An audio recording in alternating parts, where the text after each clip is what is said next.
Olá, pessoal, tudo bem? Aqui é a Isabela Cavalheiro. Vamos falar sobre um assunto muito importante, especialmente para quem atua ou pretende atuar com recrutamento e seleção. A gente vai falar um pouquinho sobre recrutamento às cegas e sobre a quebra dos vieses inconscientes. A gente vai falar um pouco sobre o que são vieses inconscientes e eles são os maiores vilões de quem trabalha com recrutamento e seleção. Então a gente precisa tomar muito cuidado com eles. Vamos falar bastante, explorar bastante isso por aqui. Para começar, muita gente pergunta por que a área de recrutamento e seleção é uma área que ela parece ter uma preferência por psicólogos, porque o psicólogo ele já durante o curso da faculdade ele já estuda a questão dos vieses, talvez não com esse nome, mas ele já trabalha com a questão da transferência, da contratransferência, especialmente quem atua, quem tem a disciplina de psicanálise, que eu acredito que quase todos os cursos trabalhem um pouco sobre isso.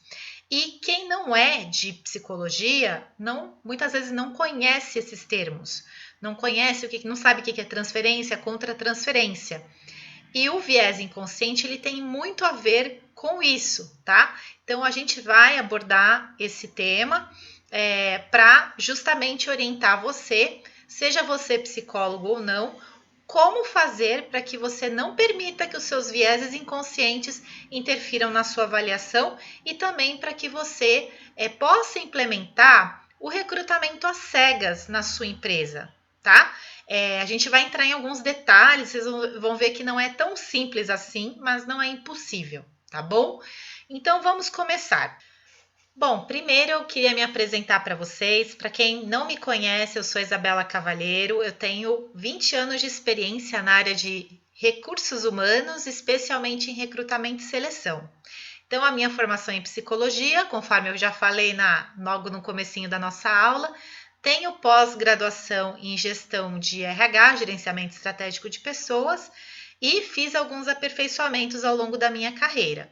Então, eu tenho o meu aperfeiçoamento em orientação profissional de carreira pela USP, pelo Instituto de Psicologia da USP, tenho formação em coaching pelo Instituto Olos, sou mentora com formação pela Escola de Mentores, tenho o curso de educação financeira, sou educadora financeira pela DSOP e fiz alguns cursos de avaliação comportamental, metodologia DISC. Um deles eu sou analista quântica, então que é uma ferramenta de avaliação comportamental, e eu tenho a formação de analista comportamental DISC pela Thomas International, eu estou fazendo mais uma agora pela Solids, tá? Não gosto de parar de estudar, estou sempre me atualizando. Então, aí são 20 anos de carreira dentro dessa área de recursos humanos. Atuei já em empresas de todos os portes, desde empresas pequenas, empresas médias, empresas de grande porte, empresas nacionais, empresas multinacionais. Então, eu tive contato com todas as realidades. Então, isso me faz ter bagagem para poder disseminar um pouquinho do que eu aprendi ao longo desses anos, especialmente para quem está começando ou para quem aí tem aí os seus 3, 4, 5 anos de experiência e que de repente acha que precisa de ouvir alguém com uma bagagem maior, tá? Então, eu sempre me coloco num papel de aprendiz, então eu aprendo muito com as pessoas e assim, o que eu aprendo eu tento ensinar, especialmente aquilo que eu considero como meu domínio, tá? Então vamos lá, essa é uma área que eu gosto muito, tá? Porque ela, além de pegar toda a parte de recrutamento e seleção que eu domino, ela abraça também a psicologia. Então vai ser um assunto que eu vou falar com vocês com bastante entusiasmo e bastante empolgação, ok? Atualmente sou diretora do Grupo Troca, que é uma escola de recursos humanos. Começou como um grupo de RH e hoje a gente tem as duas coisas, tanto a parte do grupo, a gente faz eventos gratuitos em parceria com universidades, hoje o nosso parceiro é a Universidade Mackenzie, e os cursos livres que são realizados presencialmente, agora a gente está desenvolvendo também os cursos EAD. Bom, em primeiro lugar, eu gostaria que você escutasse com bastante atenção esse vídeo, porque é a partir dele que a gente vai começar a falar sobre vieses inconscientes, a gente vai falar sobre preconceito. Prestem bastante atenção no que esse rapaz vai falar nesse vídeo, tá bom? Gordinho, conte um caso. Cara, já sofri bastante, já sofri muito. Um caso que me deixou muito bolado foi no ano passado, no Natal, que eu fui procurar trampo no shopping e tal, que eu tava sem trabalho. E eu fui levar meus currículos nas lojas. Eu entreguei os currículos na loja e tal, várias lojas diferentes e tudo normal. Mas teve uma em especial que eu fui entregar meu currículo, o cara olhou pra minha cara e ele falou assim: você não está nos padrões que a loja procura e tal, por eu ser gordo. E ele me olhou com a cara muito feia e os atendentes da loja riram bastante da minha cara. Eu me senti meio humilhado, tá ligado? Porque o padrão da loja era você ser magrinho, fortinho. Nem minha mãe sabe disso, tô contando agora. E foi meio complicado, fiquei meio bolado uns 3 dias. Mas enfim, passou. Eu só fiquei puto porque o cara nem leu meu nome, mano. O cara não olhou na minha cara direito. Mesmo eu sabendo que eu tinha capacidade pra vender o triplo do que qualquer pessoa venderia ali, sabe? Enfim, é isso.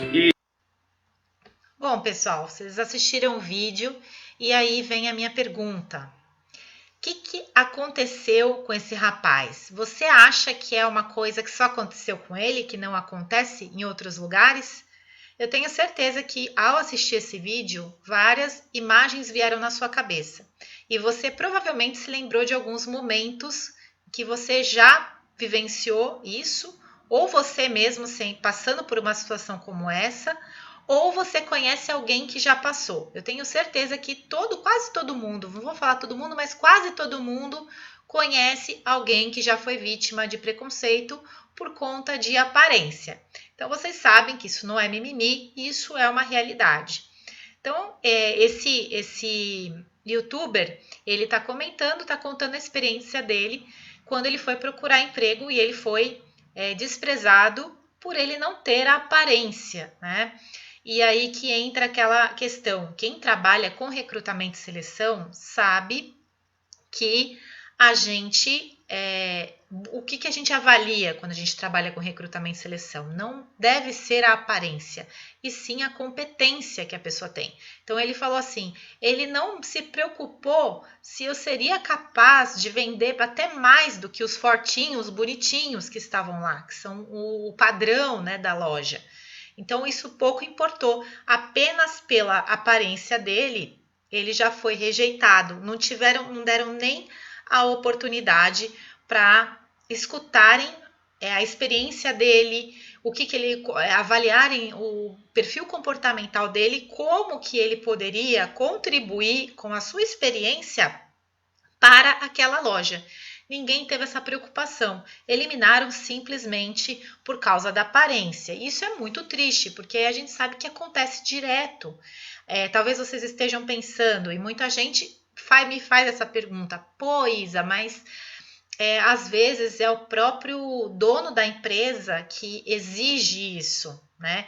E eu sei que essa é uma realidade. Então, o que acontece? A gente, como RH, a gente tem que dançar conforme a música. Então, se a nossa empresa, a empresa que a gente atua, ela tem já uma mentalidade que você precisa ter uma boa aparência, ou enfim, qualquer outro pré-requisito desses que enviesam, né, que geram vieses, a gente tem duas decisões. Uma é aceitar e tentar se acomodar àquilo. E a outra isso vai contra os meus valores, então eu não vou ficar nessa empresa, tá? Ou uma terceira opção, que é tentar mudar a visão desse dono da empresa para que ele perceba que muitas vezes contratando uma pessoa, mesmo fora do padrão, entre aspas, de beleza, ele pode ter um lucro muito maior, porque essa pessoa pode ser sim um bom vendedor. Não é a aparência que vai vender alguma coisa, tá? Então, isso é um viés. O que é um viés? Viés é quando você acredita que uma coisa interfira em outra, mas que isso tem a ver com seus valores. Por exemplo, se eu falar para você, sei lá, se eu mostrar um quadro para você, você pode virar para mim e falar assim: nossa, Isa, que quadro lindo, meu Deus! E eu posso achar esse quadro normal, né? Assim como tem gente que acha o azul a cor mais linda, e tem gente que não se importa com o azul. Tem gente que acha que a Lua é a coisa mais maravilhosa. Tem gente que não tá nem aí pra Lua. Não vê graça, é só um satélite. Enfim, tem de tudo. Então, assim, a verdade, ela não existe, ela é única, ela é pessoal. Então, o que é feio para uns não é feio para os outros. Então, é nesse ponto que eu quero chegar. O fato da pessoa, de repente, não ter a aparência que o dono da empresa gostaria, isso não vai interferir na performance dela, porque o que vai mandar é a competência que ela tiver, tá? Então, esse é o ponto que eu quero chegar. Porém, essa terceira alternativa que eu passei para você, que é de tentar mudar a mentalidade do dono, eu sei que muitos RHs acabam não querendo fazer isso, porque bater de frente já não é muito um perfil de RH. Quando a gente fala de competência comportamental do profissional de RH, a gente pode elencar várias competências e vai variar de acordo com a atividade que esse profissional fizer e também com a empresa que ele estiver. E uma das grandes dificuldades que eu observo e eu convivo com muitos RHs é que o RH ele tem muito receio de bater de frente, especialmente com quem tem cargo alto. Então aí fica uma grande questão, mas e aí, o que eu faço?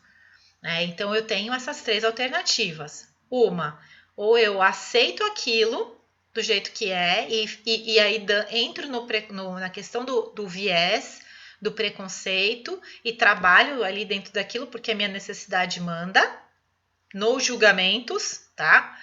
Segunda opção, você sair desse ambiente e falar, não vou trabalhar em empresa desse tipo porque vai totalmente contra os meus valores, porque eu não quero desprezar um candidato, porque quem está na linha de frente é você, é o recrutador que está na linha de frente. Então, quem vai dizer não vou te contratar, não é o dono da empresa, é você. E aí vem o candidato e pergunta, por que eu não fui contratado? E aí você não vai poder falar para ele, então, por causa da sua aparência, você não vai poder falar. E aí, se você não falar, de quem que vão criticar? Lá no LinkedIn, nas redes sociais. Porque o recrutador é péssimo, ele não me disse um motivo, ele me descartou e não me falou o motivo. Então aí a fama da nossa área vai aumentando, a fama ruim, né? Não a fama boa. E aí, por quê? Porque a gente não vai dar o retorno, porque a gente não pode dizer qual que é o real motivo. Aí você vai mentir? Aí mentir já é uma questão ética.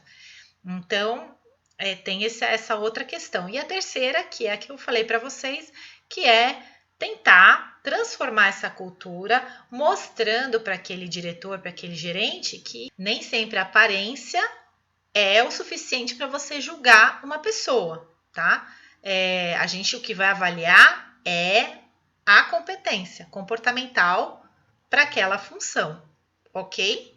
Então, acho que é essa a mensagem que esse vídeo traz, é essa reflexão que esse vídeo traz para a gente nesse momento. E agora eu queria passar algumas frases para vocês, eu queria que vocês prestassem bastante atenção e que vocês me dissessem se vocês já ouviram isso. Aliás, vocês não vão me dizer porque vocês não estão aí online junto comigo, mas eu queria que vocês refletissem se vocês já ouviram essas frases, tá? E vamos usar esse momento para reflexão. Vamos lá? Vamos lá, primeira frase, é gordo, então não deve ser rápido. Você já ouviu essa frase? Provavelmente você já escutou, tá? Dentro das empresas, quando você traz um candidato, quando você recebe o currículo, você não sabe muitas vezes qual é a aparência dele. E aí, quando ele chega na recepção, muitas vezes o seu próprio viés vai dizer: ai, nossa, não consigo imaginar ele fazendo essa atividade, porque dentro de você já acha que a pessoa, por ser obesa ou por ser gorda, que ela vai ser mais devagar do que se ela fosse magra, tá? Esse é um viés muito comum, porque a gordura, a obesidade, é algo que foge um pouco do padrão estético que a nossa sociedade impõe. Então, existe todo um preconceito, existe a gordofobia. Então, ser gordo é uma coisa que ninguém quer, né? Então, tem muito isso. Por quê? Porque ser gordo tem uma série de questões. E as pessoas não se importam tanto com a questão da saúde, sim da aparência. No fundo, o que mais dói na pessoa não é nem questão da saúde, é da aparência, tá? Então, tem muita gente que tem esse viés, que acha que por ser gordo, a pessoa não é rápida. Será que isso é verdade? Próximo ponto que eu queria que você refletisse comigo. Está na idade de ter filhos. Então, aí contrata uma mulher, a mulher vai para a entrevista, é casada há 2 anos, 30 anos de idade. 30 anos de idade é quando o reloginho biológico já começa a tocar. Se a pessoa não teve filhos ainda, o reloginho já está dizendo, tá na hora, tá na hora, tá na hora. Então, a mulher casada há 2 anos, 30 anos, sem filhos, chances altas dela engravidar, né? Quer dizer, isso é o que as pessoas pensam, porque pode ser que sim, mas também pode ser que não. E aí vem aquelas perguntas, mas você pretende ter filhos? Né? Uma coisa super invasiva, né? Se a gente for pensar, é invasivo, porque a pessoa fica numa saia justa, ela não sabe o que responder. Porque se ela falar, eu quero ter filho, é só arrumar um emprego que eu vou engravidar. Ela não vai responder isso, porque ela sabe que não vai pegar bem e nenhuma empresa vai querer contratar uma mulher que daqui a 6 meses vai ficar grávida, né? Se a empresa souber antes, ela vai preterir essa candidata. Então, os candidatos, eles não vão falar, porque as candidatas não vão falar que elas querem engravidar, tá? E então, assim, muitas delas não vão querer engravidar. E não só por isso, mas o fato da pessoa engravidar no futuro, em 6 meses, um ano, isso não faz dela uma profissional pior. É claro que vai ter aquele período ali de 4 ou 6 meses que a empresa vai ter que arcar com a licença maternidade, vai ter que pensar num plano B. Mas se o profissional for competente, é isso que vale. Até se a gente for pensar, poxa, todo mundo nasceu de uma mãe, né? Então, se as pessoas pararem de ter filhos, qual vai ser o futuro das empresas? Então, é um viés. Quando você olha para a pessoa, 30 anos, e você já tira uma conclusão rapidamente que essa pessoa pode um dia, em pouco tempo, ficar grávida e te trazer um problema de substituir essa pessoa, nem que seja temporariamente, aliás, temporariamente, então, né, isso é um viés e tem que tomar cuidado com ele. Vamos lá, tem filhos pequenos e tem chances de ficar faltando ao trabalho. Então, esse é um viés muito comum, a gente escuta muito isso. Muita gente acha que porque a pessoa tem filho pequeno que ela vai dar trabalho, né? E sim, claro, pode acontecer. Quem tem filho pequeno, o filho fica doente, às vezes tem reunião escolar, tem que levar no médico, enfim. São coisas que acontecem. Porém, isso faz da pessoa menos produtiva do que uma outra pessoa? O que é melhor? Você ter uma pessoa, vamos supor, um homem, né, que não pode engravidar, e que fica o tempo todo no trabalho, ele cumpre o horário dele, das 8 às 6, vamos supor.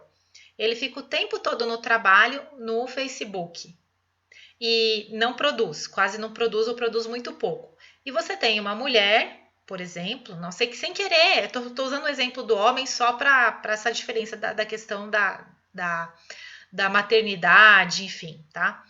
Ou você tem uma mulher que ela tem 2 filhos pequenos, aí ela tem que levar os filhos ao médico, porém, quando ela senta na cadeira dela para trabalhar, ela manda a bala e ela é super produtiva.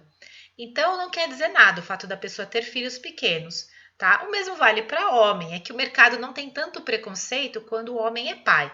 Ao contrário, quando o homem é pai, aí o viés é diferente, porque você olha, fala, poxa, pai, legal, tem 2 filhos para criar, então o cara vai ser ponta firme porque ele sabe que ele tem que levar comida em casa, que nada mais do que o viés que a gente, acho que a maioria das pessoas cresceu nesse mundo, né?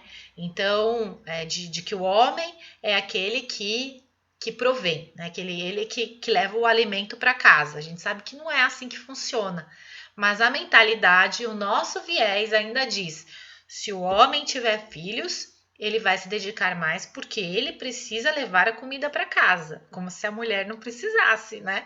Então, tudo isso é viés, tá? Vamos para a próxima? Tem 30 anos e já tem 4 filhos. Isso aconteceu comigo. Já um requisitante, ele não quis contratar uma pessoa, uma profissional que era excelente, mas ela tinha 30 anos e 4 filhos, sendo que 2 eram gêmeos. Então ele achou um absurdo o fato dela ter só 30 anos e 4 filhos. Então, na cabeça dele, ela teria muitos problemas. Ela não seria uma profissional exemplar, uma profissional assídua, uma profissional competente, somente por causa disso. E o que garante?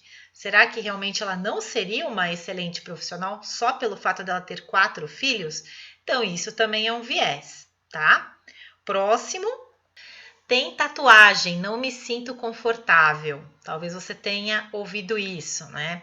Como muitas pessoas que usam tatuagem, às vezes algumas pessoas acham que são pessoas que não têm a mesma seriedade de uma pessoa sem tatuagem. Na verdade, eu nem entendo esse viés direito, mas eu sei que ele existe, porque eu já ouvi dizer em muitos lugares não contratam pessoas tatuadas. Não me perguntem porque eu também não sei o motivo, porque eu realmente eu não tenho esse viés, eu não sei, não consigo entender, mas você com certeza já deve ter percebido que pessoas tatuadas têm mais dificuldade, sim, de conseguir um emprego, ainda mais se a tatuagem ela for num local exposto, braço, pescoço, né? As pessoas ficam com uma impressão ruim. Próxima. Solteirona aos 40 é um problema. Já ouviu isso? Ixi, eu já ouvi isso, tá? Então, pega um currículo, fulana 40 anos, solteira sem filhos. Nossa, ninguém aguenta, né? Nossa, como é que se a pessoa é solteira com 40 anos, nenhum homem aguenta. Quem nunca ouviu isso? É um viés também, né? E às vezes a pessoa está sozinha por opção, né? Às vezes ela não quer se comprometer com ninguém. Então as pessoas já ficam, se a pessoa é solteira, olha só, a gente tem um padrão, né, que a sociedade impõe, e se a pessoa não segue aquele padrão, ela está totalmente fora. Então a mulher solteira aos 40 anos, ela está fora do padrão, porque o padrão você nasce, cresce, estuda, namora, trabalha, casa, tem filhos, né? E assim vai. Então, quando foge um pouco dessa lógica, as pessoas tendem a ter uma visão distorcida, né? Então, não quer dizer nada, né? O fato da pessoa ter 40 anos e não ter filhos, tá? Ou ser solteira, né? Não ter um namorado ou um esposo, enfim. Não quer dizer nada, porque pode ser opção, tá? Então, também é um viés. Vamos para o próximo. A religião vai atrapalhar. Quem nunca ouviu? Nossa, mas essa pessoa é adventista, ou essa pessoa, o jeito que ela se veste, ela não usa uma maquiagem, ou não usa um acessório, então deve ser uma pessoa muito religiosa, deve ser uma pessoa difícil de conviver, porque ela deve aceitar só a verdade dela, ou vai querer vai ter que ir embora, por exemplo, o adventista, vai ter que ir embora, não vai poder fazer hora extra, não vai poder trabalhar de sábado, enfim. Aí já se entra em várias questões, como se o fato da pessoa ter uma religião, que ela vai ser menos produtiva do que uma pessoa que, de repente, não tenha, não siga nenhuma religião, tá? Ou mesmo acontece com as religiões voltadas para a Umbanda, as religiões voltadas para o Espiritismo. Então, às vezes a pessoa tem um colar e a pessoa já começa, o que está entrevistando já fica, ai, não gosto, é macumbeiro, né? Quem nunca ouviu falar? Então, essa questão da religião também pega bastante o viés, porque as pessoas têm para si que a sua religião é a correta, tá? Então, essa é uma outra observação que as pessoas fazem, a gente vê muita gente falando, e que, na verdade, nada interfere com relação às competências, ao trabalho da pessoa, se o trabalho dela vai ter qualidade ou não, tá? Próxima. Quero alguém com faculdade de primeira linha. Você já ouviu falar nisso? O que é uma faculdade de primeira linha? Aquelas que têm fama. USP, Mackenzie, PUC, sei lá. Aí cada um tem aí o seu padrão de faculdade de primeira linha. Então já começa o problema aí. O que é faculdade de primeira linha? Qual faculdade é de primeira linha, né? Difícil a gente pensar. Qual faculdade que é de primeira linha? Para uns, sei lá, Unip pode ser primeira linha, para outros não. Então é um viés, sim, porque é com base na sua crença, na sua visão. Então, na minha visão, PUC, USP, FGV, sei lá, são faculdades de primeira linha. Mas no meu vizinho, não. Para ele, a Unip, FMU, etc. São faculdades de primeira linha. Enfim, depende muito da visão. Até porque é muito relativo isso. Tem cursos que em determinadas instituições tem muita qualidade e em outras instituições não tanto. E o inverso também é verdade. Então, às vezes, uma faculdade tida como primeira linha nem tem tanta qualidade num determinado curso, enquanto que uma outra, que é menos renomada ou menos tradicional, é melhor avaliada. Então, é muito relativa essa coisa do primeira linha. Então, isso é um viés, é uma crença. É a crença que a pessoa tem de que aquilo é melhor. E isso não interfere. Você pode ter um aluno da USP e um aluno de uma outra faculdade, e esse aluno dessa faculdade, sei lá, que a gente pode chamar de segunda linha, ele performar melhor do que o aluno da USP. O meu pai, ele sempre dizia, é o aluno que faz a faculdade. Então, se você estiver numa faculdade de primeira linha, tida como primeira linha, e você não se esforçar, não participar das aulas, não fazer as atividades, com certeza o seu aproveitamento vai ser inferior a de um aluno de uma faculdade de segunda ou terceira linha, que se esforça, que se empenha, que vai para as aulas, tá? Então é muito relativo isso. Não dá para a gente excluir pessoas por conta da faculdade que elas fazem. Isso é um viés. E a próxima agora, para esse cargo, não dá para ser afeminado. Difícil, né? Então, a questão da sexualidade também pega muito aí para as empresas. Tem muita empresa que realmente tem um preconceito com relação a homossexuais, a pessoas que demonstram, né? Porque existem os homossexuais que são mais reservados e existem aqueles que já que eles demonstram mais, né? Então, as empresas, tem muita empresa que tem problema, sim, com pessoas que já têm um jeito diferente, que chamam de diferente, né? Que é a questão do afeminado. E aí eles falam, é afeminado, não quero. Tá? A questão da pessoa ser afeminada interfere na competência dela para aquele trabalho. Ela pode ter um grau altíssimo de conhecimento técnico e pode ter excelentes competências comportamentais muito bem desenvolvidas. E aí você acaba eliminando por causa de um detalhe que de repente não vai fazer sentido nenhum, entendeu? Então isso é um viés, tem a ver com um preconceito, tá? Uma questão pessoal. Então, como vocês podem ver, se a gente se deixar levar pelos nossos vieses, a gente vai acabar eliminando muito candidato que de repente seria o candidato ideal para nossa vaga, tá bom? Agora veja só que interessante essa pesquisa. De acordo com um estudo realizado pela Universidade Carleton em Ottawa, nós demoramos 1/20 de segundo para julgar alguém. É rápido, né?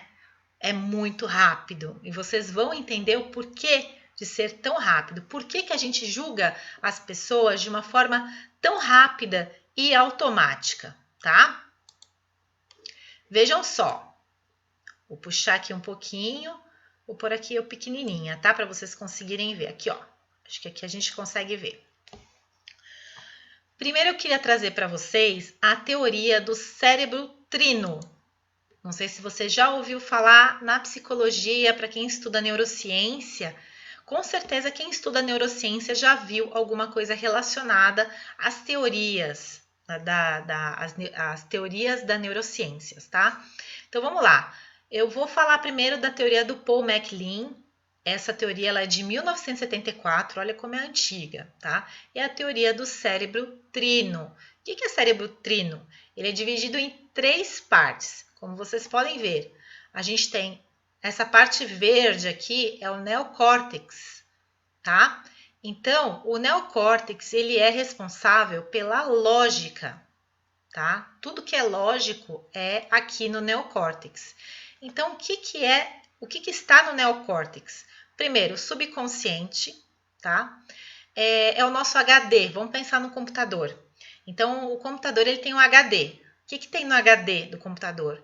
Todo o conteúdo. Então, você vai salvar alguma coisa no computador, você vai salvar onde? Onde ele vai ficar armazenado? No HD.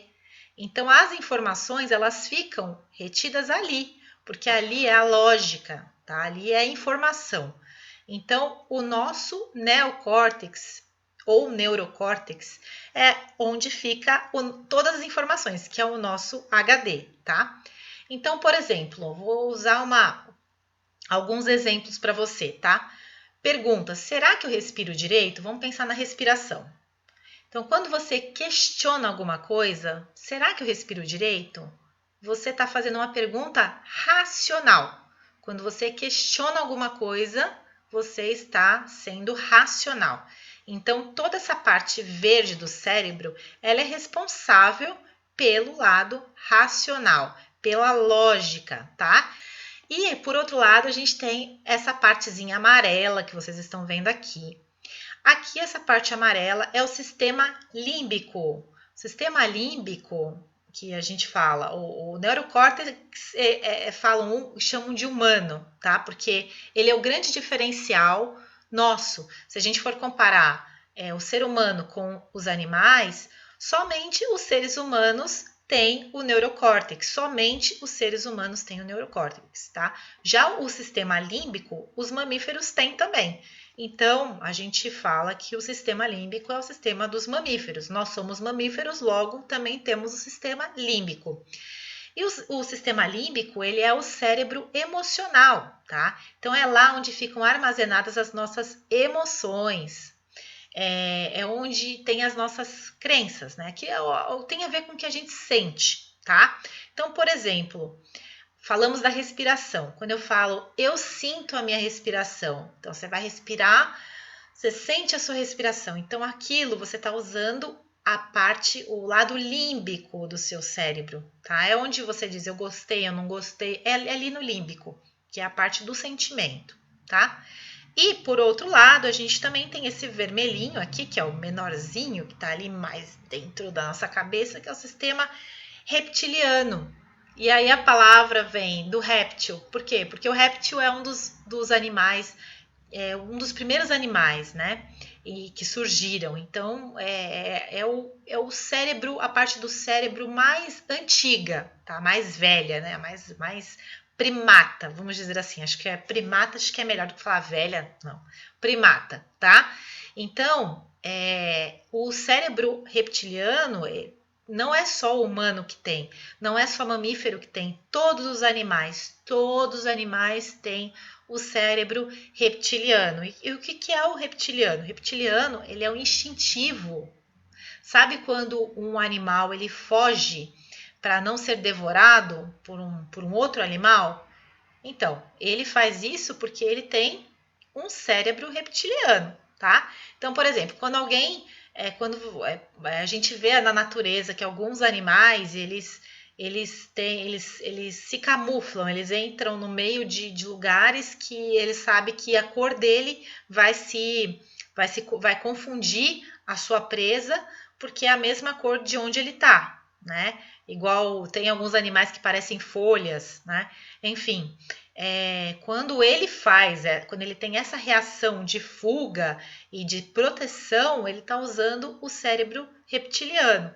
Então, ele é totalmente instintivo e ele tem a ver, então, com as emoções de sobrevivência.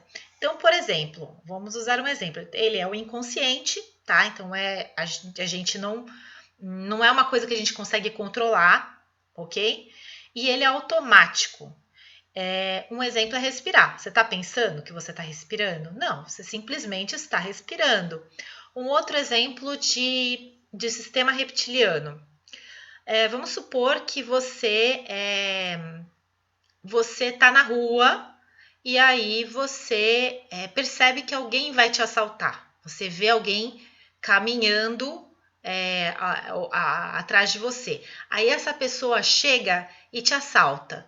Se eu perguntar para você, o que você faria se alguém te assaltasse? Colocasse uma arma na sua cabeça naquele momento. Você está andando na rua, a pessoa chega por trás e ela põe uma arma atrás de você. O que você faria? Provavelmente nem você sabe o que você faria. Talvez você fale, eu com certeza eu falaria, mãos ao alto, não, fica calmo, bandido, toma aqui minha bolsa, meu celular. Talvez você pense isso. Mas pode ser que se acontecer com você, a sua primeira reação seja de sair correndo ou de bater com a bolsa a bolsa no ladrão, entendeu? A gente só sabe qual vai ser a nossa reação quando a gente passar por ela, tá? Agora, quando você trabalha, por exemplo, a gente ouve muito falar que em assalto a gente tem que tomar cuidado, a gente não tem que reagir. Essa é a orientação que todos dão pra gente. Quem trabalha com segurança dá pra gente. Não pode reagir, porque quando você reage, você assusta o assaltante, você tem risco de morrer. Então, quando a gente leva isso, quando a gente, então se eu for assaltada, eu vou controlar os meus instintos e eu vou, porque senão eu tenho risco de morrer. Então, o que você está fazendo nesse momento? Você está tirando ali do inconsciente e está trazendo para a lógica, para a razão. Então, você está trazendo para o neocórtex.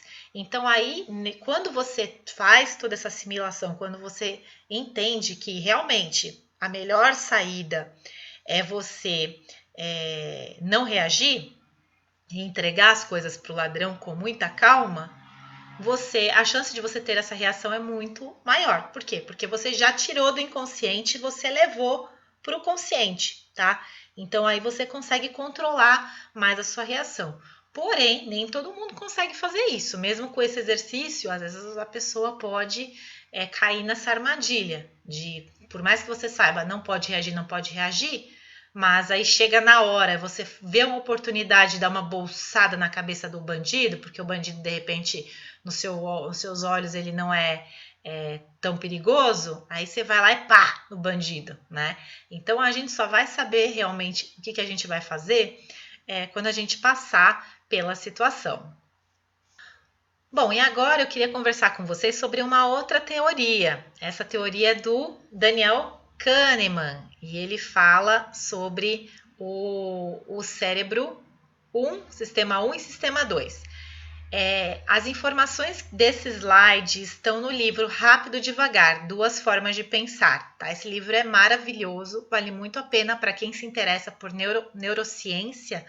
É muito legal para ler e entender um pouco melhor como que funciona o nosso cérebro. Então, o Daniel Kahneman, ele vai falar do sistema 1 e do sistema 2, tá? Isso tudo é uma simplificação. Quem atua com neurociência sabe que, lógico, não é desse jeito, né? Tem muito mais detalhes. Mas para a gente explicar de uma maneira simples e objetiva, usando o sistema trino e usando o sistema do Daniel Kahneman, que é do sistema 1, sistema 2, a teoria dele, né? A gente consegue entender muito melhor como que nós funcionamos, como que funciona o nosso sistema de julgamento, tá? Então, o que diz o Daniel Kahneman? Ele fala que a gente toma decisão de duas maneiras. A gente pode tomar decisão de duas maneiras. Pelo sistema 1, o nome desse sistema é em inglês, né? Bottom up, tá? Então, o que é bottom up? Da emoção para a razão. Por quê? Porque lembra, mais lá para baixo é a nossa razão, bottom, não está embaixo. E up é a nossa razão. Então, a razão ela está em cima. Então, é de baixo para cima, bottom up, tá? Então, quando a gente tem uma reação emocional e essa reação sobe para a razão, a gente está entrando na função de julgamento.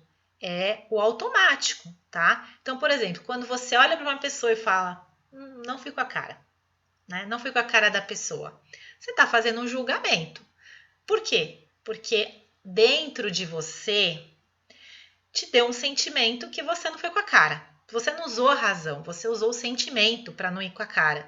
E por que as pessoas não vão com a cara uma das outras? Porque às vezes a cara daquela pessoa vai lembrar alguém que não te fez bem. Então, por exemplo, meu ex-namorado, né? Tenho raiva dele. Um exemplo. Tenho raiva do meu ex-namorado. E aí eu vejo uma pessoa que me lembra muito meu ex-namorado. Eu nem sei disso, né? Eu nem parei para pensar, porque agora eu estou racionalizando, né? Mas automaticamente eu olho, eu não sei por que eu não fui com a cara dele. Mas ali no fundo, se eu parar para pensar, por que eu não fui com a cara dele?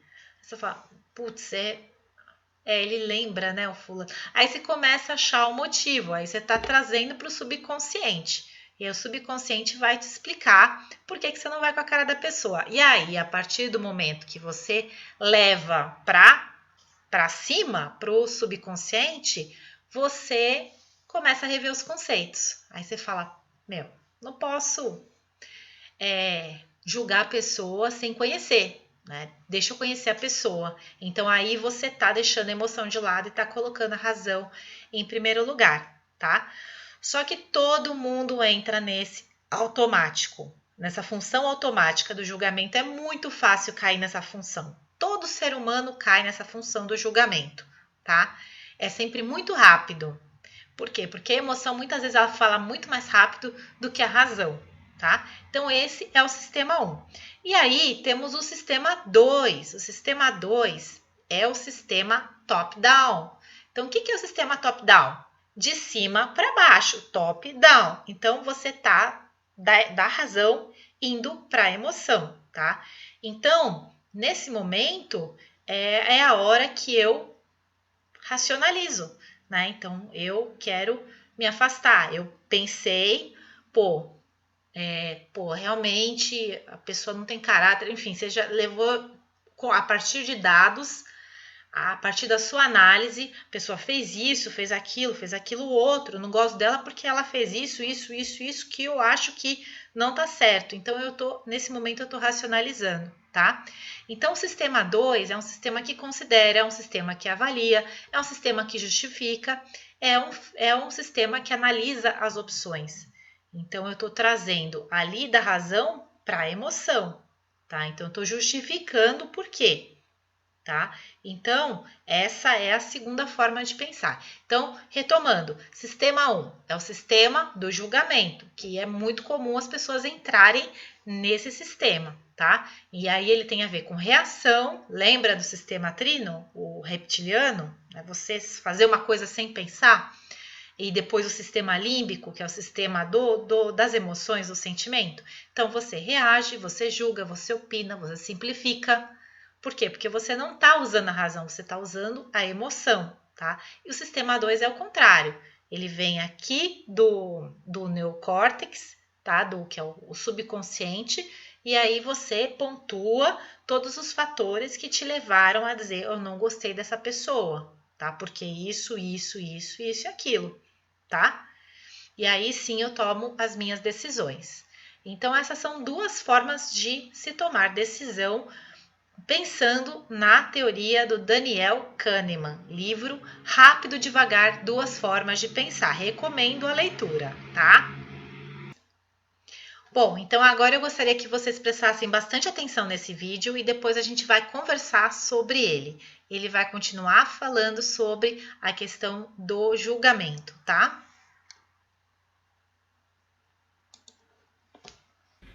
¿Cuál es el muñeco moreno? Este, ¿Y cuál es el muñeco blanco? este, ¿Cuál muñeco es bonito? ¿Cuál muñeco es feo? ¿Cuál muñeco es malo? ninguno. ¿Cuál muñeco es malo? Este, ¿Y por qué? porque, bueno, este es moreno y este es blanco. ¿Cuál muñeco es feo? ¿Por qué? Porque a mí no me gusta el color café. ¿Cuál muñeco te gusta más? Este, ¿Cuál muñeco es bueno?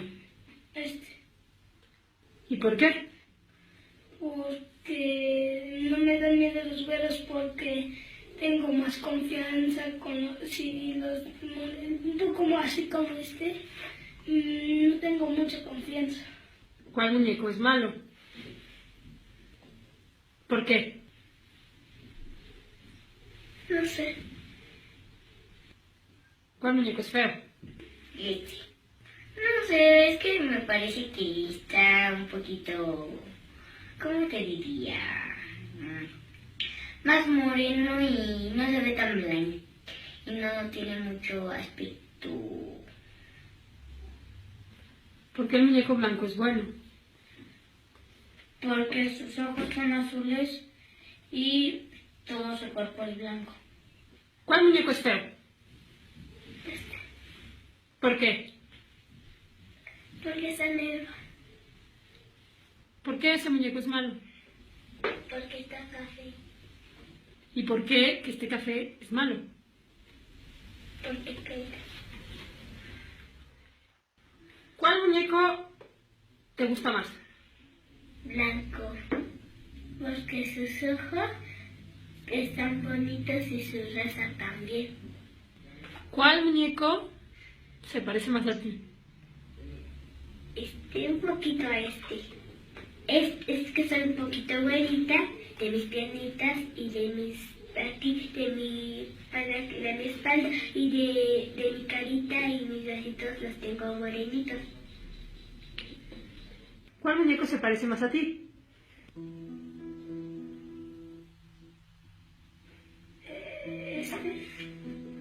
¿En qué?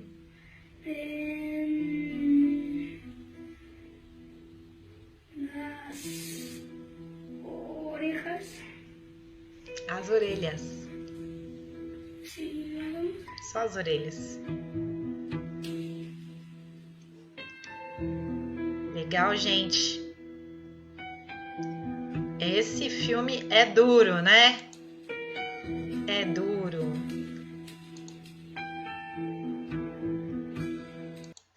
Então, esse vídeo, ele é um vídeo que foi gravado no México.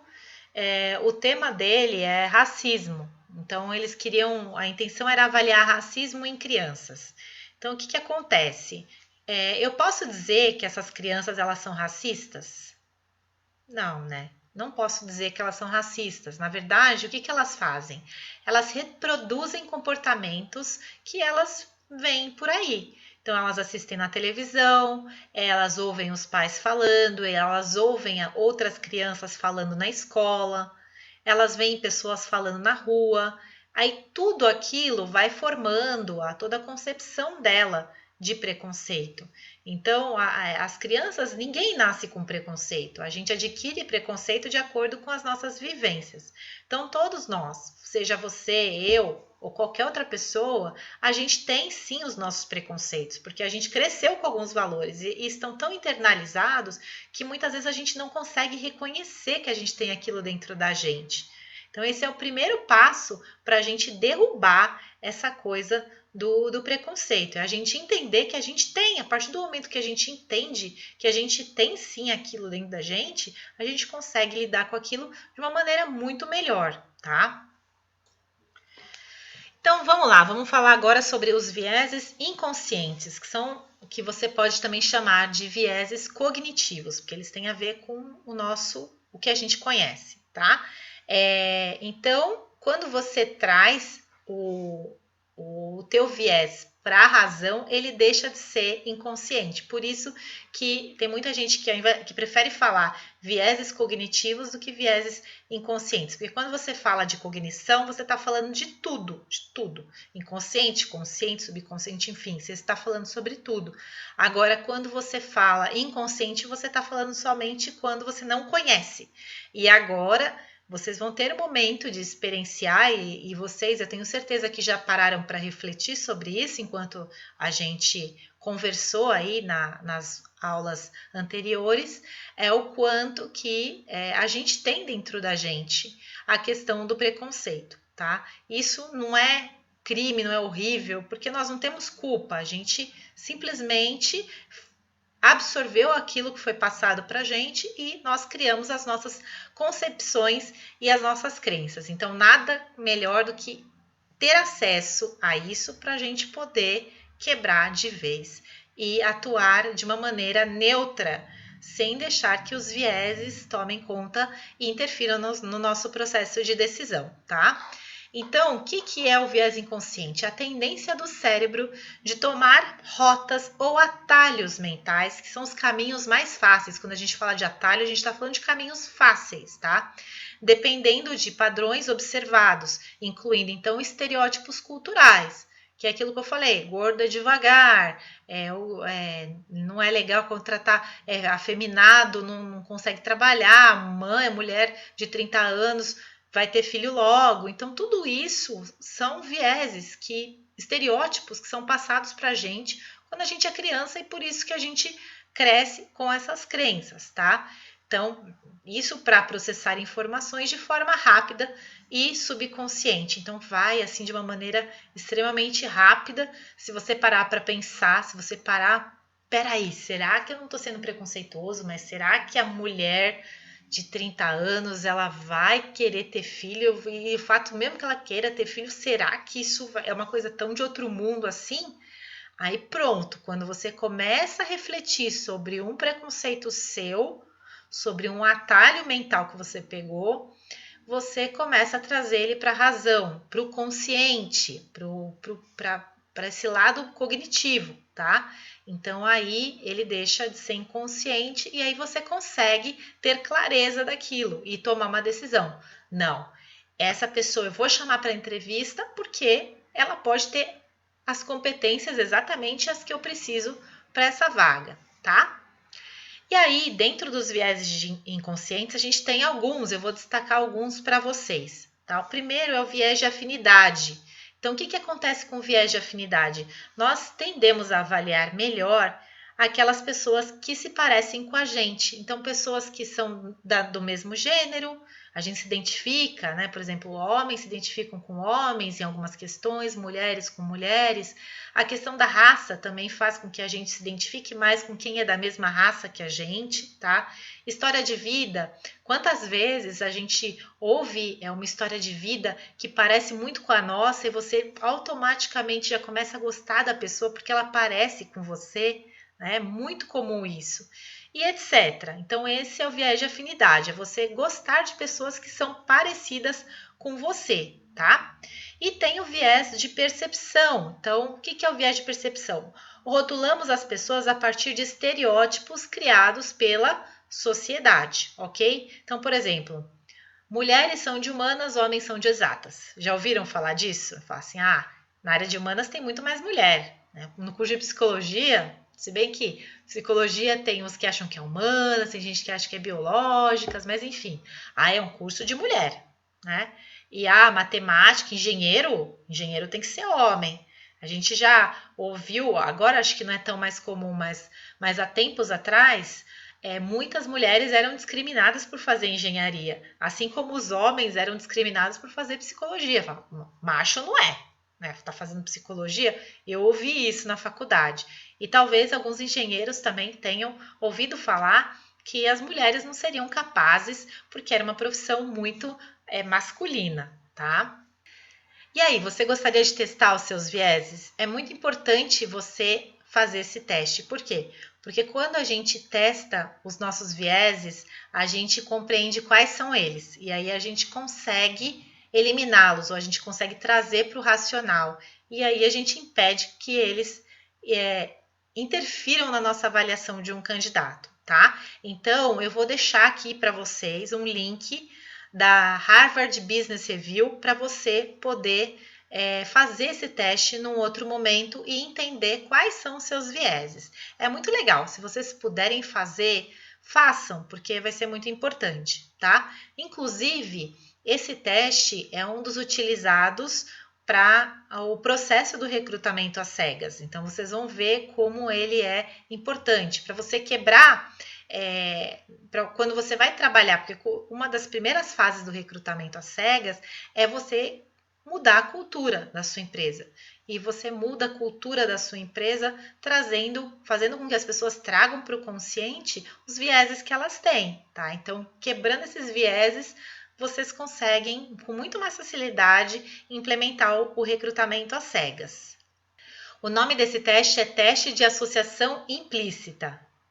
Retomando um pouco do que a gente falou, então, como lidar com os nossos vieses inconscientes para redução do preconceito?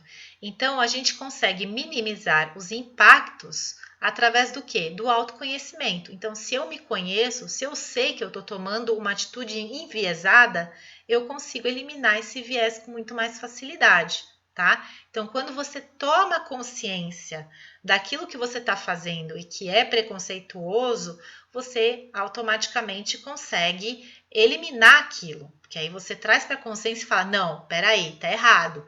Eu não posso fazer desse jeito, porque eu vou perder um ótimo candidato, porque eu estou utilizando uma crença de um valor de quando eu era criança e que ele está interferindo na minha observação e na minha análise do candidato. Eu não estou fazendo uma análise técnica, eu estou fazendo uma análise com base no julgamento, tá? Então, essa é a importância, é assim que a gente consegue lidar com os nossos vieses inconscientes.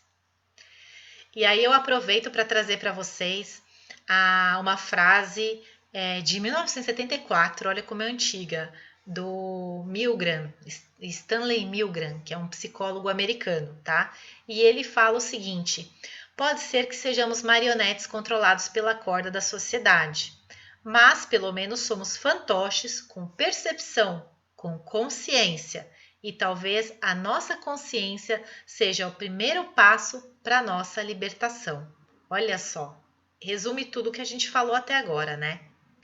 E agora vamos entrar no recrutamento às cegas. Então, o que é o recrutamento às cegas? É uma metodologia que ela é utilizada, uma metodologia de recrutamento utilizada por empresas que possuem valores que são norteados na diversidade, integridade e sustentabilidade, na gestão de alta performance, entre outros. E estes valores fazem parte da sua cultura organizacional. Então, isso significa que você não pode usar o recrutamento às cegas em qualquer empresa, tá? Por quê? Porque se a empresa não tiver esses valores, diversidade, integridade, sustentabilidade, dificilmente você vai conseguir manter esse método de recrutamento, ok? Então, primeira coisa, se você pretende implementar na sua empresa, você tem que ver se a sua empresa está preparada. Se ela não estiver preparada, aí você tem que fazer uma mudança de cultura. Você tem que igual quando aquela questão dos deficientes, quando entrou a questão das cotas, você teve que fazer todo um trabalho de conscientização para que as pessoas entendessem que aqueles deficientes, eles poderiam sim trazer resultados muito, muito positivos para as organizações. O mesmo acontece com o recrutamento às cegas.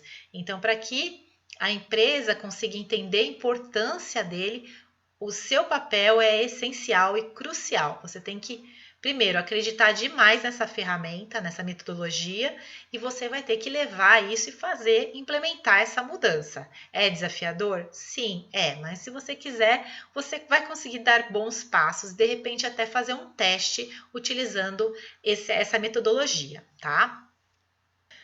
E aí, como é que é o recrutamento às cegas, Isabela? Vamos lá, como que é o recrutamento às cegas? Primeiro, no currículo não há nenhuma informação relacionada a bairro e endereço. Por quê?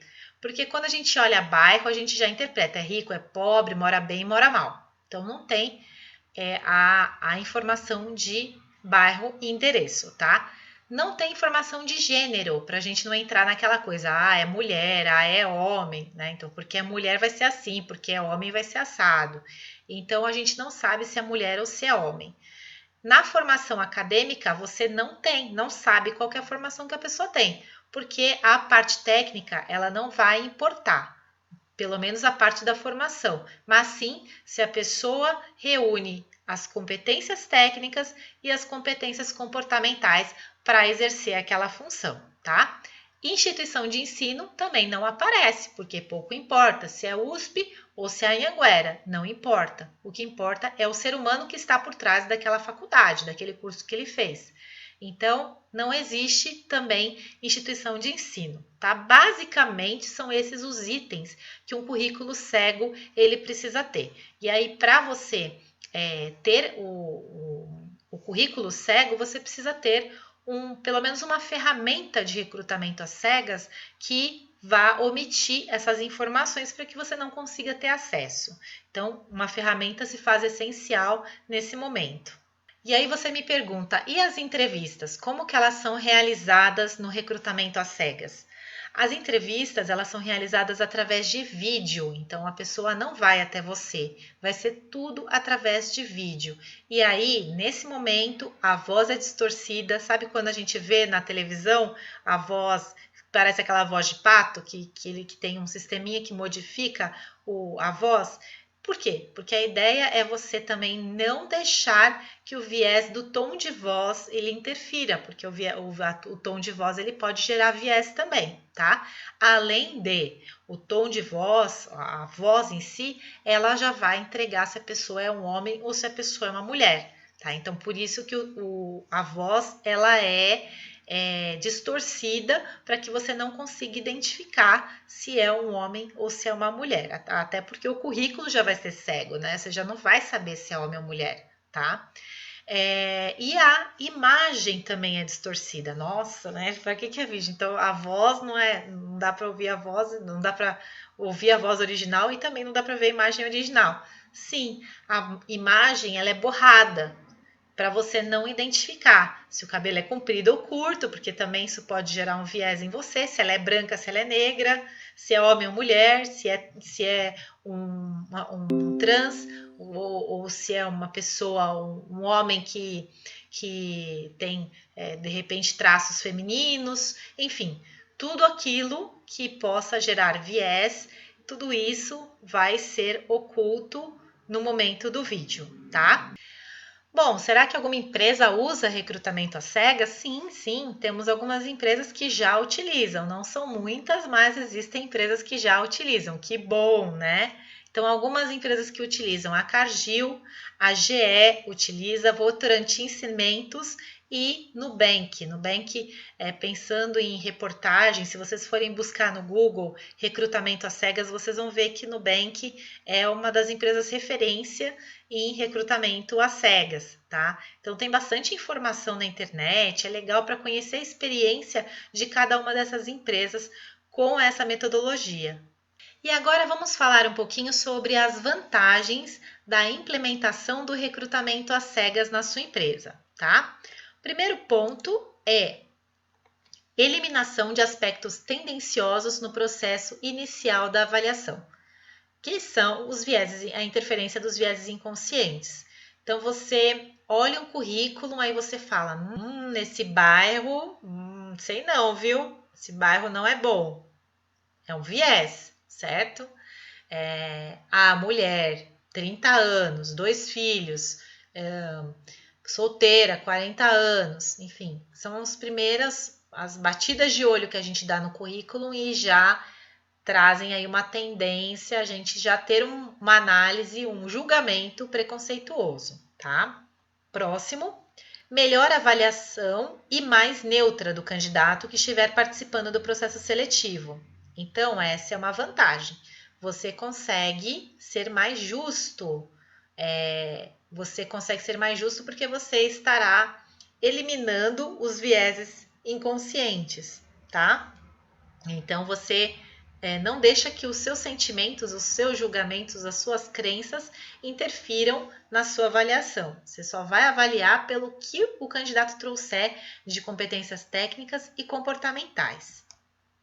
Próximo ponto, permite uma seleção mais justa e transparente, né? Então, se a gente pensar que você não está vendo, não sabe se é homem ou se é mulher, não sabe qual a faculdade, não sabe qual que é o bairro, tudo isso, às vezes, como a gente está acostumado com aquele padrão de você saber tudo, inclusive saber detalhes da vida pessoal, perguntar sobre religião, pode ser que você olhe e fale, putz, vou ficar desconfortável com esse tipo de avaliação. Mas se você tentar, você vai ver como é incrível você impedir que as suas crenças interfiram no processo seletivo e como você vai trazer profissionais interessantíssimos para a sua empresa, tá? Então, você acaba sendo realmente mais justo e mais transparente quando você oculta essas informações que possam gerar os vieses em você, tá? Favorece a diversidade e a inclusão, pois não olha qual faculdade a pessoa se formou ou em qual empresa ela trabalhou. Então, você aumenta as chances da sua empresa ser inclusiva e ter diversidade. Muitas empresas, Nubank fala muito isso, né? Que o recrutamento às cegas, ele trouxe mais diversidade para a empresa. Porque você tem pessoas que geralmente, vamos supor, os transexuais, que são extremamente discriminados pelas empresas. Então, a pessoa, ela foi aprovada, não foi para ela porque ela é transexual e eu quero trazer um transexual para trabalhar na minha empresa. Não, ela foi aprovada porque ela reúne as competências técnicas e comportamentais que a vaga pede e a organização também. E aí, dando continuidade, vejam só essa pesquisa da McKinsey, que eles falaram, né?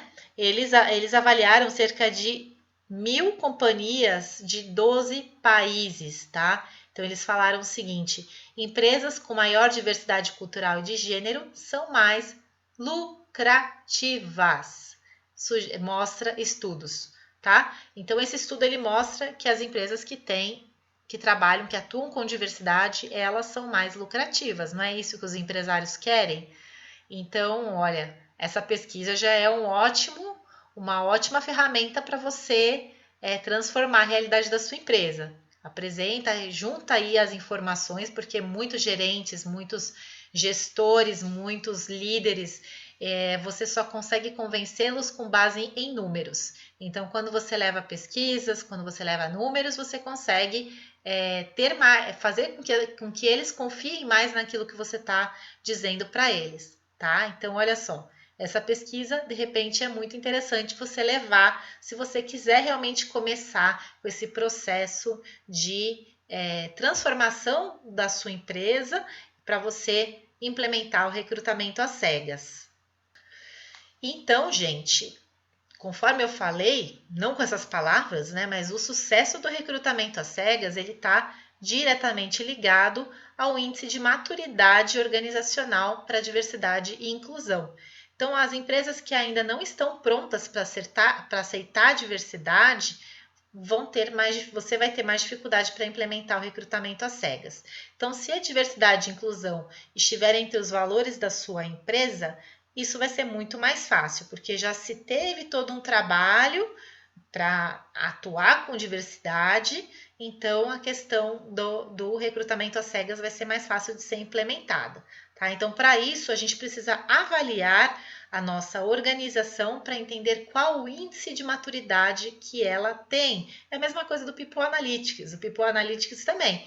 As empresas, elas têm vários índices de maturidade e cada uma está lá num índice diferente. E o mesmo acontece com a questão da diversidade e inclusão.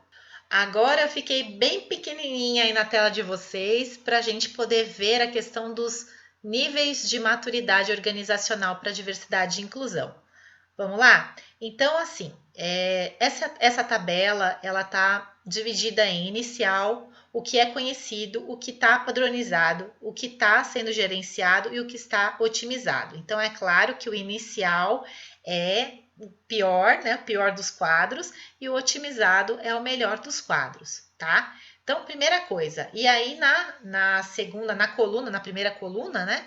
Você tem as dimensões de maturidade. Então, primeiro, a gente vai pensar em competências técnicas. Então, se em competências técnicas houver dispersão, se isso não tiver claro para a organização, difícil de implementar, já é um ponto a menos. Aí pode ser básico, se tiver conhecido, né? Básico no padronizado, se tiver avançado no gerenciado, já tá bacana, né? E se tiver avançado no otimizado, perfeito, muito bom, tá? Segundo, metodologia. Existe alguma metodologia? Não há metodologia? Complicado. Tendências isoladas, padronizada e implantada, estabilizada ou otimizada. Então, se ela está estabilizada, ótimo. Se ela está otimizada, perfeito, tá? Informatização. Como é que tá a questão da informatização? As tentativas, elas são isoladas? Não tá legal. Software tempo, né? Pô, né? Tá, tudo bem, não tem tempo. Então tá caminhando. Padronizada e implantada, estabilizada, otimizada. Então sempre o grau 5 é o melhor grau de todos, tá? Estrutura organizacional, não há estrutura organizacional, complicado, né? Se não há estrutura organizacional, no conhecido também, péssimo, né? Não dá. Padronizada, implantada, estabilizada, otimizada. Então, sempre os graus 4 e 5 são os melhores quadros, tá? Competências comportamentais e contextuais, a mesma coisa. Se tiver só boa vontade, não adianta, né? Se tiver algum avanço, um pouco melhor. Algum avanço, a gente já tá ali no 2 e no 3, né? Forte avanço, bacana, tá no 4. E maduros é o melhor mesmo, tá no 5. Alinhamento com as estratégias. Se não houver alinhamento com as estratégias, então não dá. Se for conhecido, também não dá. Não tem como. Padronizado já é o início, tá? Se tiver alinhado, tá ali no 4, gerenciado. E otimizado é porque tá perfeito, tá? A fonte tá embaixo, né? Prado, 2008, aliás, né? 2008. Então, antes de tudo, você tem que pensar na sua empresa, o quão madura ela está para você conseguir implementar o processo de diversidade e inclusão na sua empresa, ok? E agora vamos ver como implantar, tá? Vamos lá. Primeiro item, conscientização dos colaboradores da empresa, especialmente gestores. É o mesmo processo que vocês fazem quando vão trabalhar a questão da diversidade e inclusão, tá? Por exemplo, inclusão dos deficientes, sempre a primeira parte é a conscientização. Então, precisa trabalhar com a conscientização e aquele teste da Universidade Harvard Business Review, aquele teste que eu passei para vocês, o link, ele serve como uma primeira etapa para as pessoas se autoconhecerem. A partir desse momento, quando as pessoas trazem para o consciente o quanto que elas têm sim a questão de crenças e valores interferindo nas suas escolhas, na sua tomada de decisão, você consegue trabalhar isso com muito mais facilidade, tá? Próximo item, educação. Então, você precisa realmente implementar treinamentos e educar as pessoas nesse sentido, para diversidade e inclusão, trazendo dados, mostrando a questão da lucratividade que aumenta com a diversidade, trazendo pesquisas, enfim, aí você tem que montar um programa de educação para ajudar essa empresa a subir de nível aí e atingir um grau maior de maturidade para implementação do recrutamento às cegas, tá? Como item 3, comprometimento de todos os envolvidos. Então, a orquestra ela só fica afinada quando todos tocam certo, né? Então, se todas as pessoas estiverem envolvidas, elas vestirem a camisa, a chance de dar certo é muito maior, tá? Se só você do recrutamento falar, putz, a minha empresa não concorda, mas eu vou fazer o recrutamento às cegas.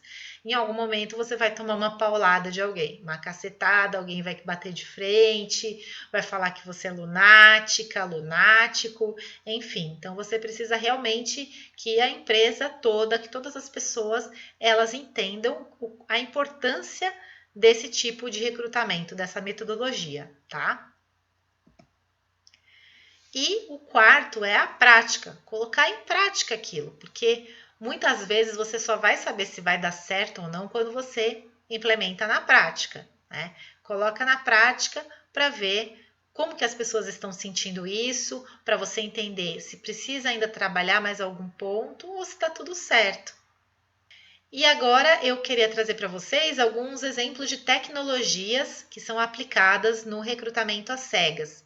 Então, a gente tem uma ferramenta chamada empregare.com, Então, ela é uma ferramenta que você consegue ter a questão do vídeo distorcido, voz distorcida, currículo cego, e a Jobcam, que também que é uma startup brasileira, que também tem essa atuação. Então, você consegue ter acesso a informações do candidato que não vão fazer com que suas crenças interfiram ali na sua avaliação, na primeira avaliação, tá?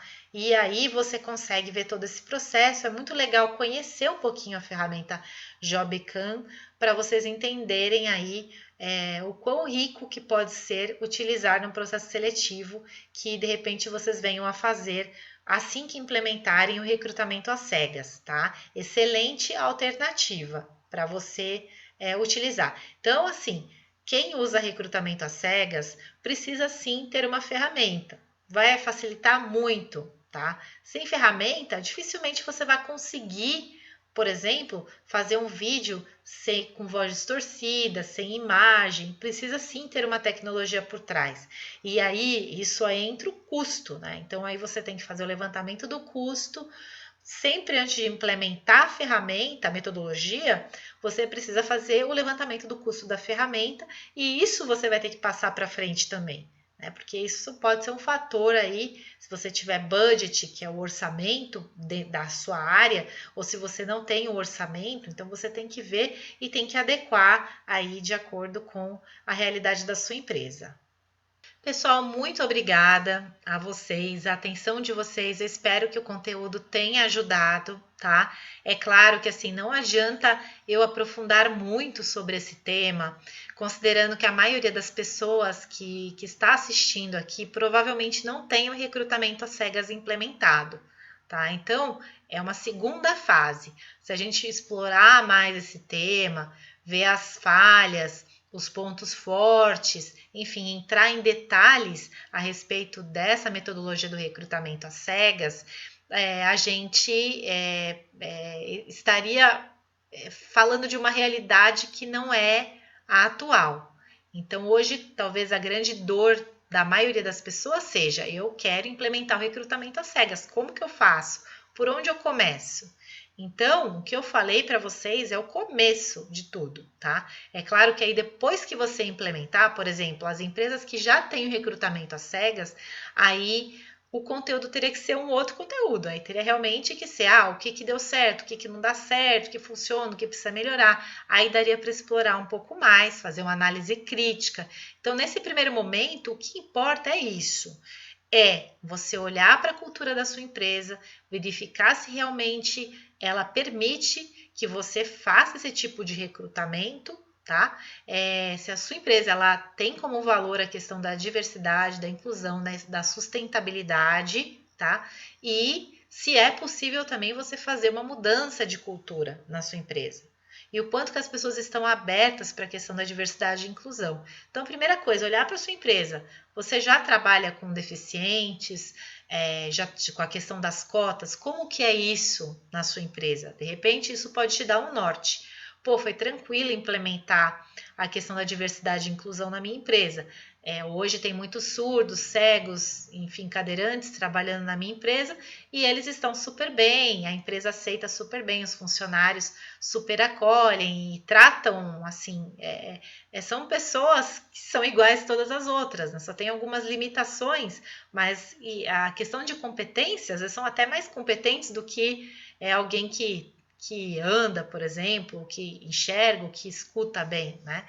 Então, se a tua empresa já está com isso enraizado, já tem a questão da diversidade forte, então a chance de você conseguir implementar o recrutamento às cegas também vai ser grande, tá? Então, assim, tudo vai depender da realidade que você estiver vivendo na sua empresa. Então, eu espero que tenha ajudado.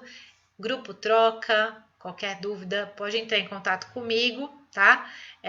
Eu fico à disposição, é muito bom poder contribuir com a carreira de vocês, especialmente na área que eu mais amo dentro do RH, que é o recrutamento e seleção. Muito obrigada! E aí, você gostou do nosso conteúdo? Então vem fazer nosso curso completo!